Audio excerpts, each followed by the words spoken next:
In it here now, what are you gonna do now? I'm gonna bid on here now. Who bid $500,000 bid? Welcome to the Legacy of Agriculture. This program will explore the past, present, and future of agriculture. We'll look at the people, products, and events that have formed its history. And now, with today's guest, your host, Chris Bair. Good morning, everybody. I'm Chris Bair, your host of the Legacy of Agriculture. We appreciate you joining us on this Saturday morning. And I want to get right into this show because I know we're going to run out of time before we get done talking, right, Sherry? I would like to introduce somebody who I met not too long ago, Sherry Schaefer, that's better known as the Oliver Girl.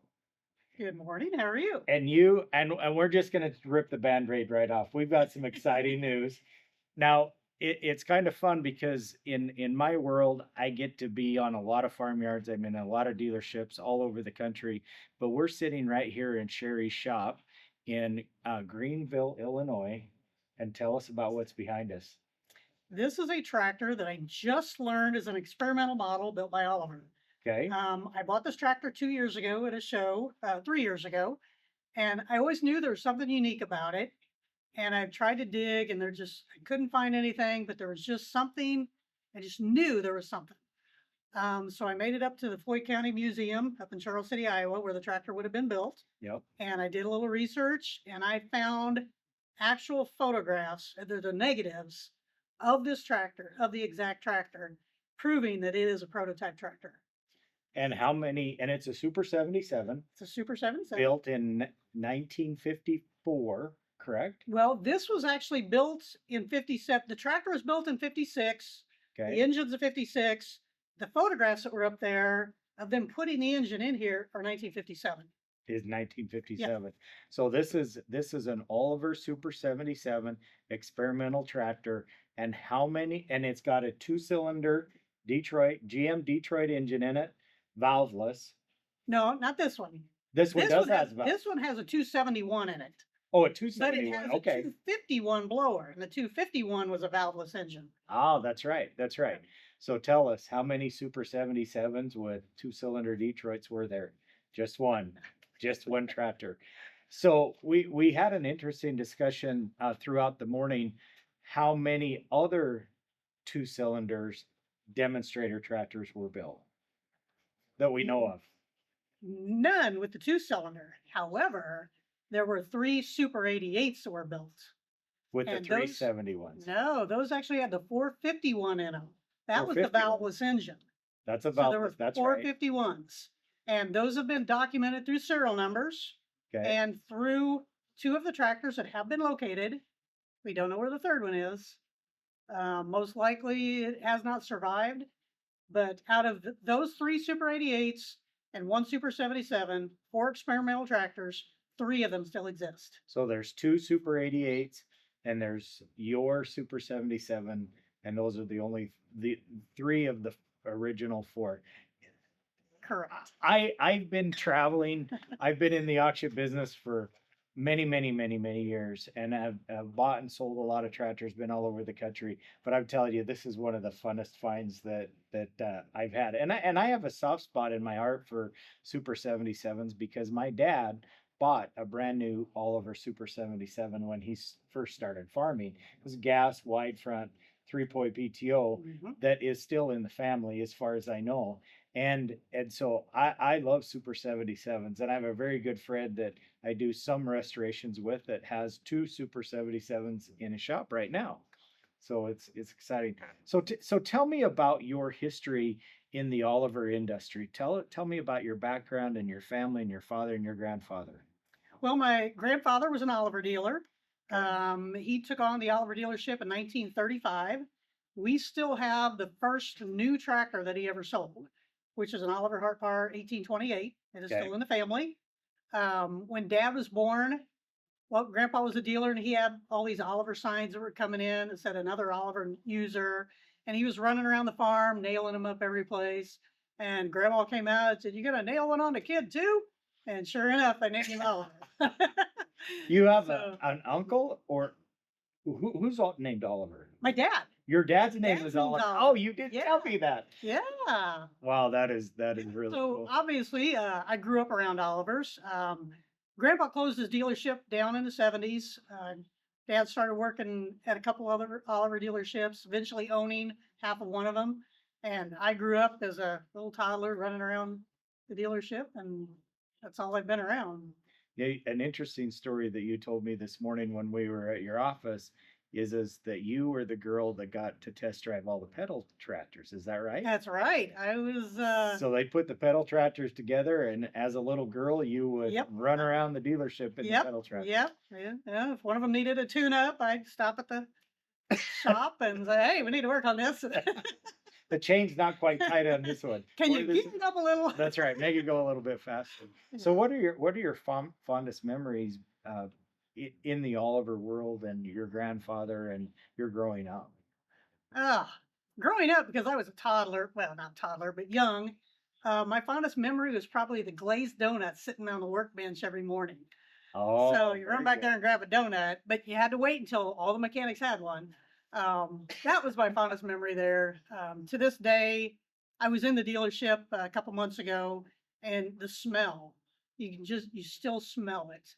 Um, hauling all the tractors, just being around them, it just becomes part of your life. And it's sad that kids are missing that these days. I wouldn't have traded my childhood for anything. Wow, that that's so much fun to listen. Agriculture, as we've said many times on our show, agriculture, it took 80+% of the population 120 years ago in order in agriculture, and now we're down to less than 2% that are actively directly involved in agriculture, and in so many ways it's just so important to preserve that heritage and to have these conversations because electronically when we record this type of stuff, it's there forever. Paper deteriorates, but this type of stuff keeps going on, and your story is so interesting. So what kept you in the Oliver world? Tractor pulling, probably. For years, we had a sled down at Farm Machinery Show in Louisville, Kentucky. We were down there 18 years, and I was walking over from the track to the pits one time, and I walked by a booth, and there was a big picture of a twin 880 tractor. And it caught my eye because I've got a picture of Dad with that twin 880 tractor. Really? And I stopped, and I'm like, hey, what is this all about? And he told me there was a club. I'm like, a club? And so I went and found Dad, and I said, did you know people collect this stuff? Because it's all we were surrounded by. Right. And I went back over and I signed up, and the rest is history. I just threw myself into Oliver. On the drive over here from your office to your shop here, you had your family had 7 sleds at one time? Yes. Through the years, 7 pulling sleds. Dad built 5 of them himself. Wow, We went all over the world from, we were in Fargo, North Dakota, Houston Astrodome, Long Island, New York, just everywhere in between. That you covered a lot of acres Yep. to do that many pulls and have that many sleds. Right.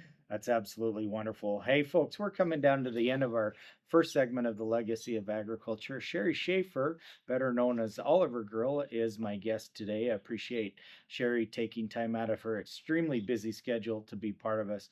For all of Pifer's upcoming auctions in the spring and summer of 2025, you'll want to go to pifers.com. That's PIFERS.com, or simply give us a call, 605-836-2277. Nobody does it better. Hi, this is Jasmine at Pifer's Auction Realty and Land Management. Pifer's offers multiple ways to bid and buy at our equipment and land auctions. You can bid online, in person, or place pre-bids before the sale even starts. By providing convenient bidding platforms, we make sure that you can buy the items or parcels you want the way you want to. Visit pifers.com to see a complete list of our auctions. When it comes to bidding, go with Pifers. Nobody does it better. Hey folks, we're back. I'm Chris Bair, your host of the Legacy of Agriculture. We're in our second segment. Sherry Schaefer, the Oliver Girl, is joining us in this week's episode of the Legacy of Agriculture. If you're not familiar with Legacy of Agriculture and you're hearing it on WNX Radio, we're also on Apple, Spotify, and now YouTube. So all of the back episodes and shows that we've done, you can go back and listen to lots of great guests that I've had on the Legacy of Agriculture. Sherry, I want to dive into what you're doing now. You put out probably the premier Oliver magazine in the United States, probably in North America.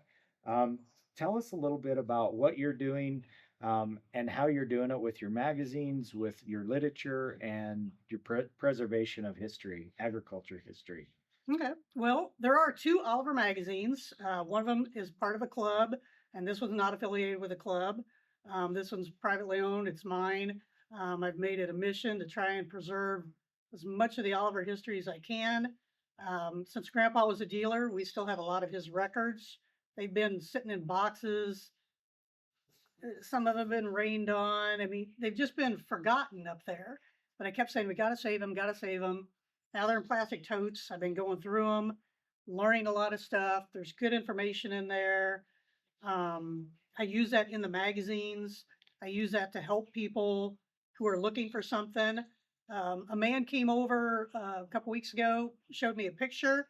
It had a Oliver 35 combine in it, and he said it was his, and he bought it from Grandpa. And I Yep. said, I think I just saw the receipt for that thing.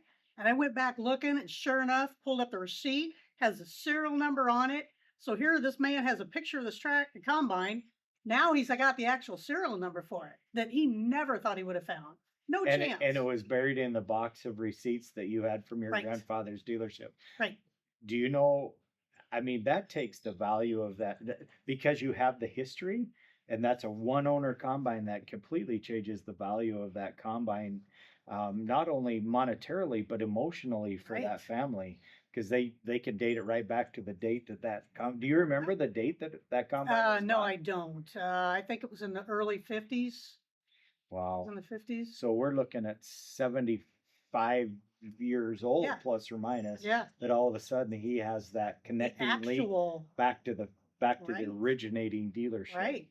And now he doesn't have the combine anymore, but he shows the picture. He can show a copy of the receipt with it. And for some of these guys that might have bought a tractor off of Grandpa, like, oh, I wish I could find that tractor, but I don't even have the serial number. I've been able to find the serial number for them, and now they're on the hunt to find that tractor. And can you imagine if they actually found that tractor and had the actual receipt to go with it? Yep. And see that at a show displayed? It completely changes Yeah. the value of that piece of Yeah. equipment. So in your magazines, you are featuring particular models. Tell us a little bit how that works and how you determine what you want to write about and how you write about it and why you write about it. Well, there's something to write about every tractor and multiple stories. And people often ask me, how do you come up with stuff to write about? And I said, well, I go to bed at night and I throw a shop manual under my pillow and I wake up with a sore neck, but great ideas. And It so, it morphs into your brain Right. from underneath your pillow. Right? Yeah. Yeah. So I've got a great photographer, and we like to have our feature on the cover of the magazine. And he goes out and take pictures, and we'll use those as the feature of the story. And he gives me the pictures, and then I go from there. And so you build the article from the picture that Correct. your photographer is. And I want to say, and I want to tell all of our listeners, whether you're listening on YouTube, Apple, Spotify, if you have any cool Oliver pictures, send them to Yeah. Sherry, because you never know. It might be the link that puts a buyer together or something, or could be on the front of your magazine Right. someday. And So we even have a wanted section in there. If you're looking for a tractor and you have the serial number or just information of where it was sold last, we'll do a special little thing of lost and found or lost and wanted, Yeah. trying to find this tractor. We'll help you. yeah, I had a neat experience with, you talk a little bit about Floyd County Museum in Charles City, Iowa. Let's talk about that just a little bit for our listeners. Is if you have an Oliver tractor, you can reach out to the Floyd County Museum in Charles City, Iowa. And why is that so important, Sherry? Why is that museum so important? Well, they have so many of the records that were left over from became AGCO, they have all the build cards. So if you go to them with the serial number of your tractor, and if it's after it starts with a super series, that's be Yep. super later, you give them that serial number, they will give you an actual copy of the build card. And it's an IBM card that has all the punches on it for every option that was on your tractor, the date it was built, the date it was shipped, what branch it would have went to, if it was special order. There's so much information on there that can help document the tractor that you have. Right. It was really interesting. A very good friend of mine and I bought a Super 99 together, and we were able to take that serial number and we sent it into the Floyd County Museum, and they charge for it because it's expensive. So we had bought this Super 99. We had called the Floyd County Museum. They were able to tell us that it had a PTO on it, it had a remote on it, but the tractor didn't have that on it when we bought it, so obviously it had been taken off. But to try to put that tractor back into that original condition that came from the factory, it's a blessing to have Floyd County Museum that is willing to take that project on to preserve some of this history, because it could be so easily lost without that. So yeah. all of the Oliver junkies, you can go to the Floyd County Museum, and for a fee and that serial number, you could go and probably find out how your tractor was built originally from the factory. I think that's the value of it. They also have a way to reverse search it. So if your serial tag is gone, if you can give the serial number off of your engine, they can do a reverse search and tell you what your serial number should be. Is that right? And Yep. so they could tell whether that motor was ever swapped out of it Right. or not. That's exactly right. Now that I think about it, is when we did that search on that Super 99, it actually told us what the engine serial number was, and it did match the Right. pin number on the tractor. Right. And So it's like in the car collecting world, all the numbers have to match. Well, if you've got yes. that build card and you think you've got a valuable tractor, you've got the documentation to back it up. So we got just enough time to talk about this. So tell me about the serial number on this engine on this Super 77 that we're sitting next to that you Well, found interesting. yes, this tractor is an experimental. I just was up at Floyd County last week, found the negatives to back it up. There is no serial tag on this tractor. However, there's a serial Because it number. was an experimental tractor. No, it should still have a serial tag, I believe, because I've Okay. found build cards that have a serial tag and it says built for experimental. They still Okay. have the tag. Oh, This okay. tag is missing, Okay. and we can't do a reverse search because it doesn't have the original engine in it. Okay. So this one, because the pictures show this tractor, and we think it's the same tractor. Okay. I'm convinced 100%. But just to back it up, you were able to zoom in on the negative, and you could see the serial number of the engine, which matches the one sitting right here. From the negative, From the negative. originally from Oliver in 1957, you found that negative that shows the serial number on this engine on this tractor. Yes. I don't even know how you'd put a value on this tractor. Well, it's not for sale. Yeah, that's true. Doesn't matter. It doesn't matter. Doesn't matter because it's not for sale. Probably Right. never will be for Right. sale. Probably not. So I find this type of stuff so interesting because it goes back to heritage. It goes back to us that are in agriculture. It comes back to who we are and our principles and our values of family and of preserving this type of history. It is so neat to be able to do a story on this Super 77 and be here with you, Sherry. So tell me, are you going to restore this tractor? Yes. Okay. Yes, it is going to get completely restored. It's going to take a little bit of time. I want to finish up all the research on it and document as much of it as I can. I've actually got another tractor being restored right now, so Okay. one at a time. One at a time. So, Do but you- yes, it will be restored. The sheet metal that's on it right now is the sheet metal or the grill is what I believe that the GM put on it or Oliver to help disguise it while Yep. it was being tested. The Super 88s are the same way. They have the same grill as this one, which is what was a giveaway to me that this might be a special tractor. So that's interesting because when I walked in and you showed this tractor to us, I looked at that and I thought, why would they put expanded steel in a grill? And then you just said because it was an experimental tractor, they didn't want people to know who the manufacturer was when they took it out to do their experiments. Right. I wonder if this tractor's ever been to the Nebraska Test Center. I kind of doubt it because it costs money to go to the Nebraska test. Okay. It costs a lot of money to have it tested there. Yeah. So I would say no. That was basically for production models. That's when they had to guarantee to the public Right. Right. about that. So Hi, this is Jasmine at Pfeiffer's Auction Realty and Land Management. Pfeiffer's offers multiple ways to bid and buy at our equipment and land auctions. You can bid online, in person, or place pre-bids before the sale even starts. By providing convenient bidding platforms, we make sure that you can buy the items or parcels you want the way you want to. Visit Pfeiffer's.com to see a complete list of our auctions. When it comes to bidding, go with Pfeiffer's. Nobody does it better. hey folks, I'm Chris Bair, your host of the Legacy of Agriculture. Sherry Schaefer, the Oliver girl, is joining me on our show today, and we're struggling with the technology just a little bit. I got a new camera, new microphones, and so I'm really struggling making sure that everything's right. My guy that usually tags along wasn't able to make it this weekend, but so we're lumbering along on the technology side right now. So anyways, so you had talked about growing up in the tractor pulls, and your dad had 7 sleds. You guys pulled basically all over the United States. Sounds like east of the Rocky Mountains, really. So what was that like? At the time, it was just a job. We didn't really know. Looking back now, it was the greatest life you could have had. I started going tractor pulling with Dad in the late 60s because he was at the dealership. He'd always take a tractor and strip it down to get in the class and pulling, and the sleds would break, or they had those pan sleds that everybody had to step on as they went down the track. And the later it got in the night, the less people there were down there. And he said, there's got to be a better way. So he bought his first sled.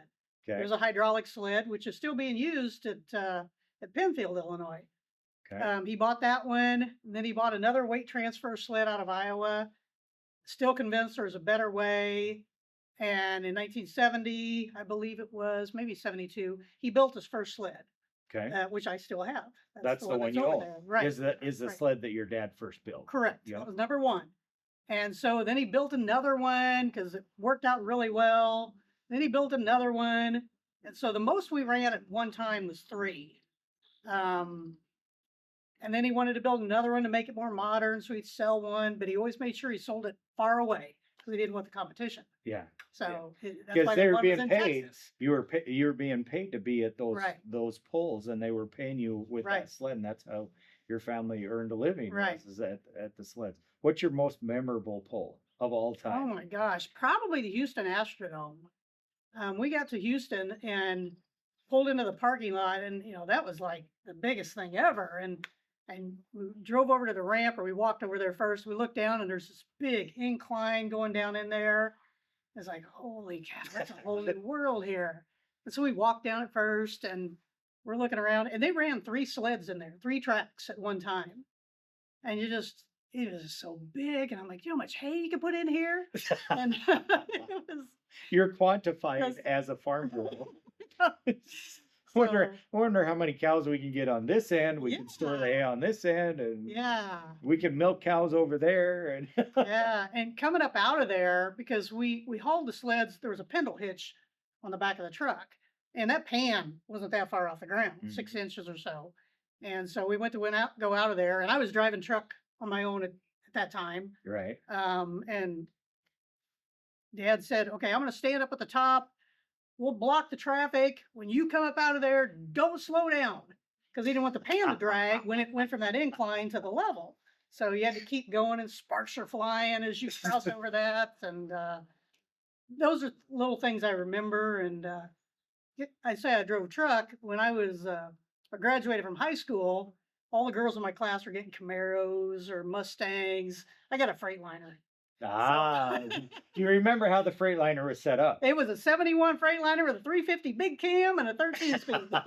There you go. That's a good combination. Yeah. Cummins and a 13 speed. Yeah. That's a So- good truck. Not only are you a truck driver and a publisher of a very well-known magazine, but you're a pilot too. Yes, I am. Tell us about that. I went on my first flight when I was 16. Mom, it was my birthday and we're driving by the airport. And Mom said, "Have you ever went flying before?" I'm like, "Of course not. You know I haven't. I never go anywhere without you or Dad." And so we whipped in there and she had it all set up for me to go my first flight. Right. So I flew a couple times and started taking lessons, and it cost money. Okay. Well, at the time, I was driving truck for Dad, and I was having money coming in. Right. I didn't like giving it away, Right. so I quit flying. Right. And about 15 years ago, I went back to it. I was in Australia for a month on a tractor drive Right. and hopping on airplanes here and there. Like, I get home, I'm buying an airplane, and I'm gonna learn how to fly. Really? And I did, and This was 15 years ago. Yeah. Okay. All right. yeah, and because I'm mechanical, I started working on them with people, and spent enough time in the shop working on airplanes and with IAs, and they have to sign you off to become an A&P, which is airframe and power plant mechanic. So that I went to school for the testing for that, and now I'm legal Legal. legal to work on aircraft, and So you get to work on your own airplanes. right, That's right. right, and I work And on others, certify and, certify your own airplane. right. So the thing that was interesting in our conversation that we had earlier this morning is not only did Oliver build tractors, but they built fuselages For Boeing. Boeing. For Boeing, yes, Okay. for the RB-47 reconnaissance plane.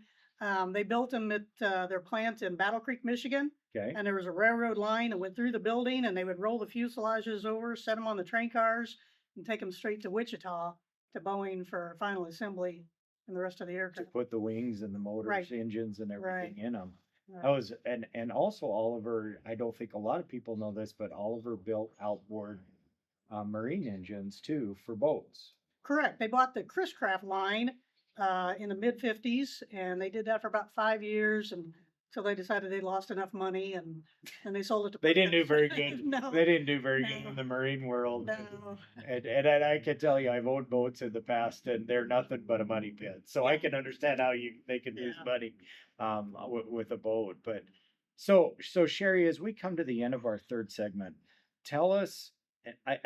The one thing I want to get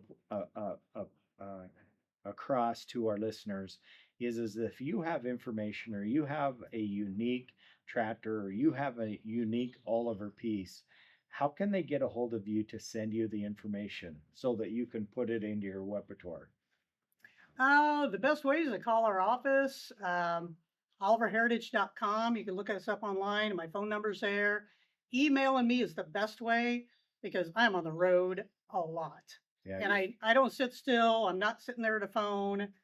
Most of my research is done at night while everybody's sleeping. Yep. That's about the only time I get to do it. And so email is probably the best thing for me.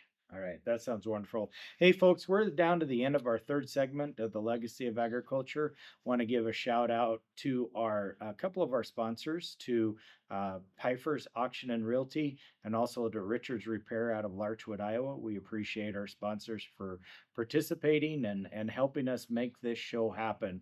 We're going to be right back with our fourth segment. Hi, this is Jasmine at Pfeiffer's Auction, Realty, and Land Management. Pfeiffer's offers multiple ways to bid and buy at our equipment and land auctions.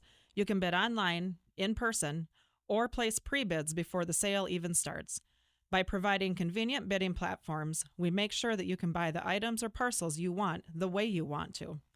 Visit Pfeiffers.com to see a complete list of our auctions. When it comes to bidding, go with Pfeiffer's. Nobody does it better.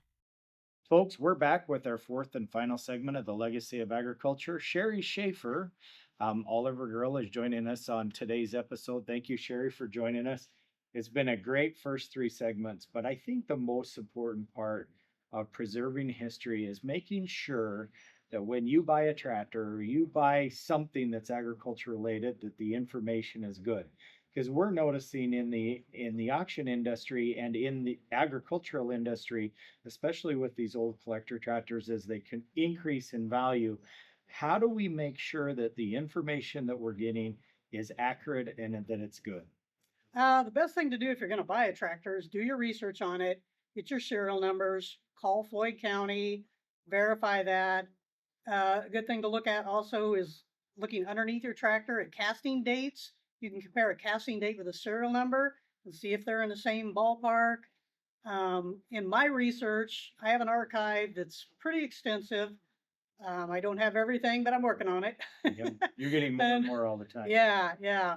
I tell people the last place to go for research is online because you just can't believe everything you read, and AI taking over.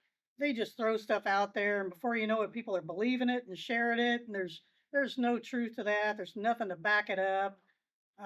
Good information comes from research from stuff that's old, talking to the old guys that were there.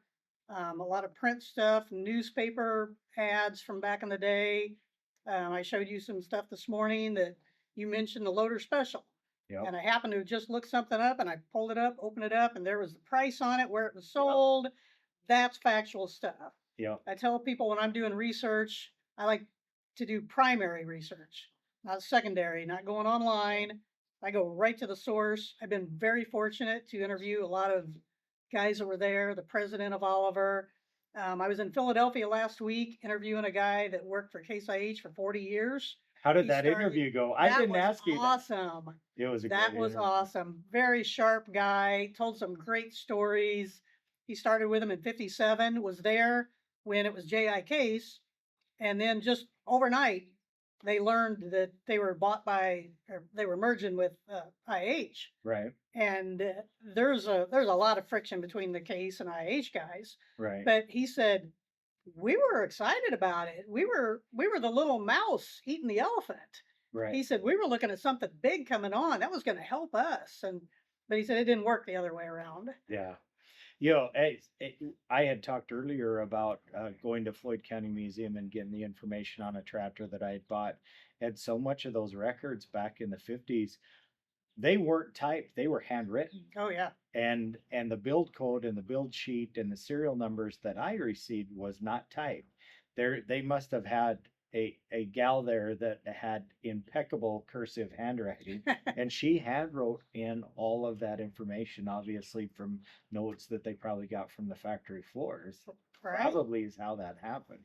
So what would you say to the young man? And it's actually kind of fun at these tractor pulls, the antique tractor pulls. Mhm. There's so many young kids, so many Mhm. FFA kids, not so much 4-H because they're not quite old enough, but FFA kids, kid that's graduating from high school that's going out and buying an old John Deere A or a G or a Super 77 Oliver or an old 806 and pulling them just for fun.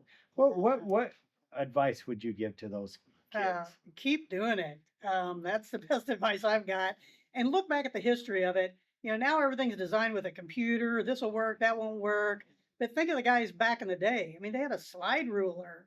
If you go earlier than that, it was soapstone on a floor, just Yeah, it drawing was. it out. Yep. You got to think back to what it took to build those tractors and how they're still here. It's like this thing. Those guys that worked on this, they're long gone, but now it's going to live because somebody took interest in it.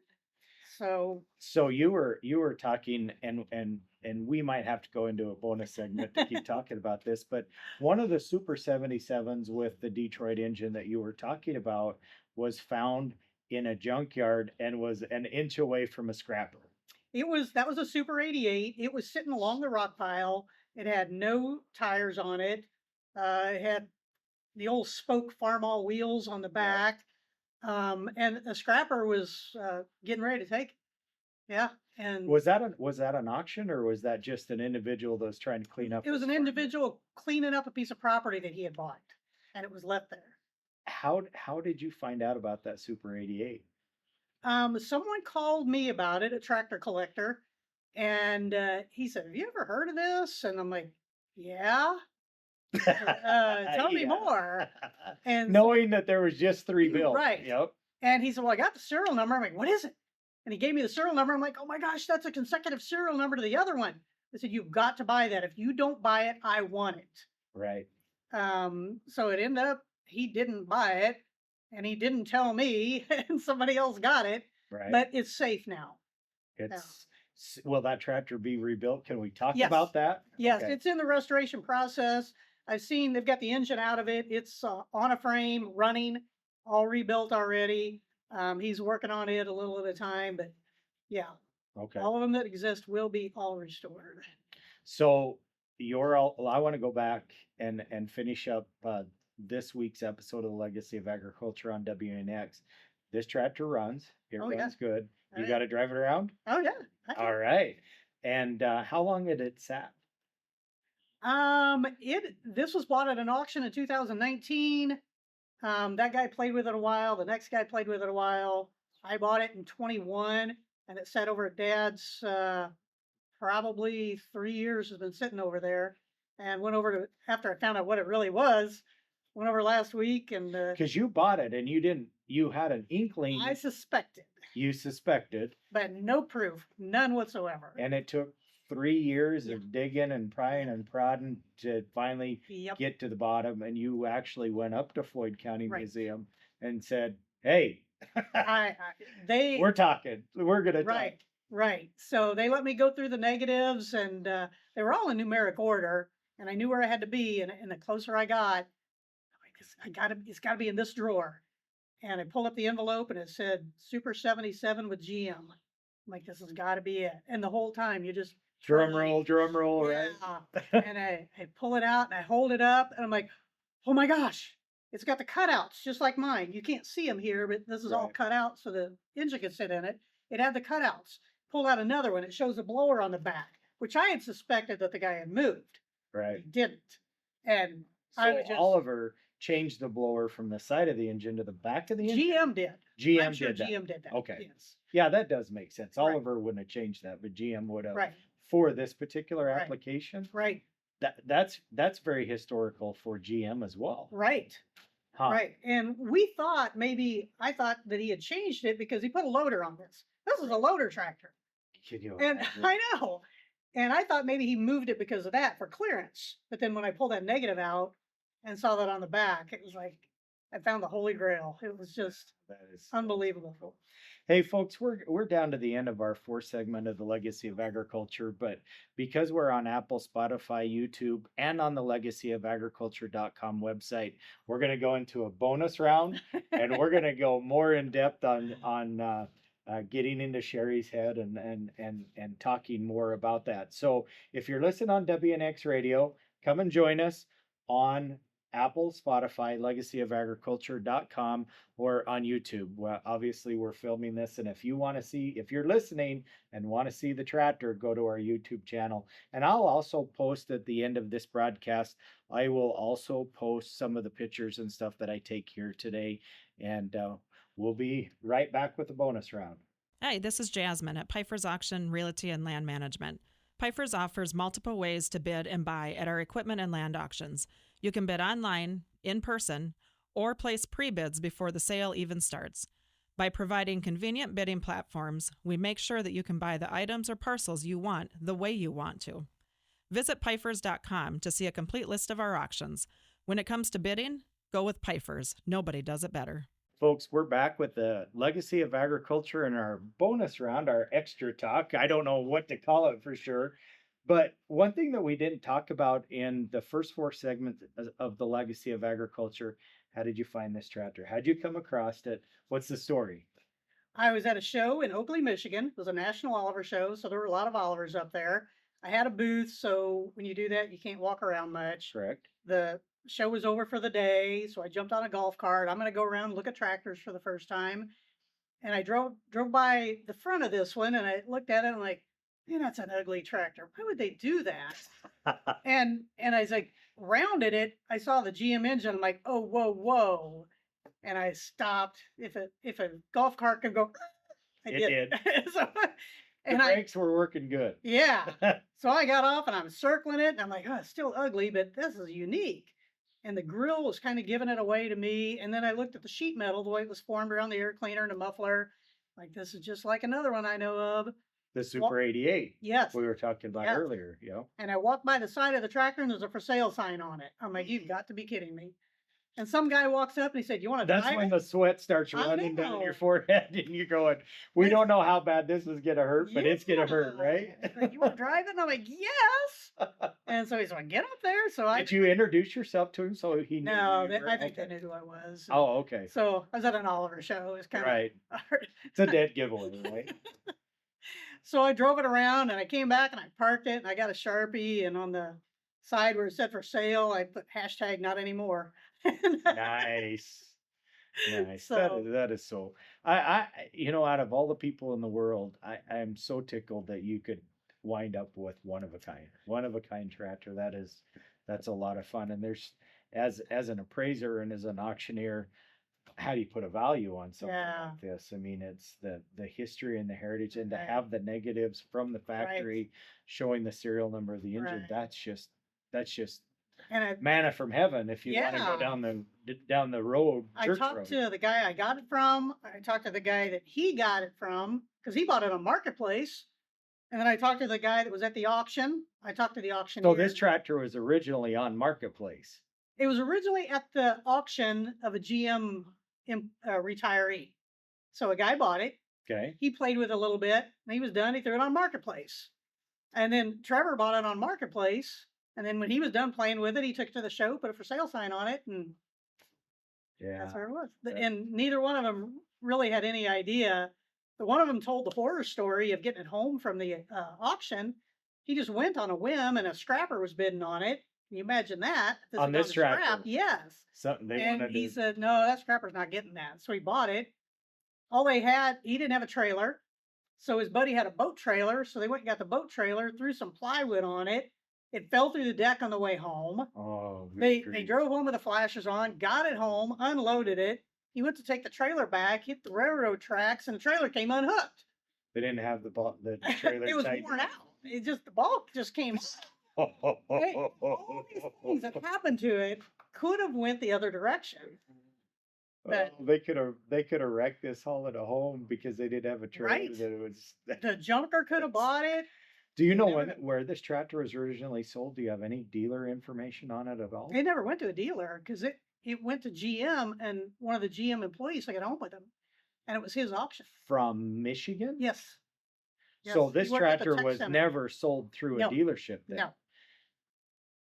So let's put this together because this is why I love bonus. And I'm going to run out of battery on my camera and then I'm going to be really upset. But what you're saying then is this tractor was never went to a dealership and it was never sold new. No. A GM employee wound up with the tractor, however, whatever method that was. Right. So after this engine was put in this tractor, it probably never went back to an Oliver factory. No. So was did this, so did they take this tractor to GM and then GM put the engine in it? I don't know if you know the answer to that. No, the pictures of this one show the tractor at Charles City getting the GM engine put in it. So the it was GM done- engine was done at the Oliver Yes. factory in Charles City. Yes. Okay. Now, we're still trying to find the bill card on it because they don't have a serial number. I was looking for a date range, and I know I was looking in the wrong range now. So I got to make another trip to Floyd County, and I'm just going to start looking past the casting date and go from there and see if I can find it and see if it says it was shipped to Detroit ever, just to find some more information. So if this was 1957, was this the end of the Super 77s? When did they build Yes, the 70s? 58, the 3 digits came out. So this was kind of, I'd hate to say the word or phrase Hail Mary, but was this just something that Oliver decided to try, I wonder, or did this history? I think Oliver, they were experimenting because I found some notes in Grandpa's records because he was on the dealer advisory council, and he'd went to a dealer meeting where they were talking about the dealers would ask questions and then the company would answer them. And there was something in there about more options. And I've got in print from Oliver, we're working with GM on some other options in the supers. Really? I have that in print. Wow. So I think maybe that was an option, but this is a 68 horse engine. Yeah, it's a And- big engine. for a Yeah. small And the tractor. 77 didn't have anything near that. Super So- 77s. correct me if I'm wrong, but the gas was only 40. I was thinking it was around 48, 46, 48. Yeah, I so this haven't looked it up, but it's somewhere. This was a 25% increase Right. in horsepower, but Right. I bet it was a 25% increase in weight too. It'd be hard to cultivate with this tractor. It might So- be. Well, you'd be deaf. Yeah, you would be deaf. But You we would put be the deaf. 371 because after this was out, they did away with these and replaced everything with the 71 series, and then came along with the 53 series. Wow. So they had the 71 in the Super 99, and then they went to the 53 series and the 1950. Absolutely incredible. Is there anything you'd like to tell the listeners, Sherry? Always check serial numbers.